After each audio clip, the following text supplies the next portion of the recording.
আসসালামু আলাইকুম। মূলা, আলু, পেঁপে আর শিম দিয়ে তরকারি রেসিপি।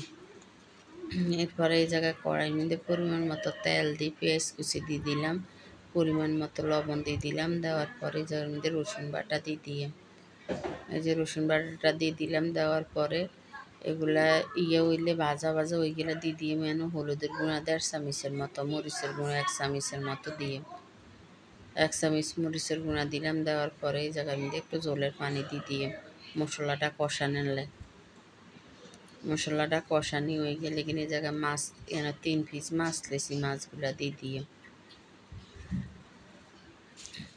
এরপরে মাছগুলা দিয়ে এগুলারে ভালো করে আপনার রিপিট করে একটু লাড়ি চাই উল্টে পাল্টা দিতে হইব।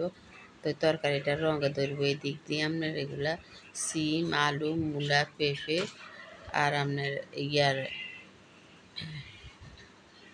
এগুলা রেডি করে লইলাম। লওয়ার পরে এগুলা কষানি হয়ে গেছে, মাছটা এবার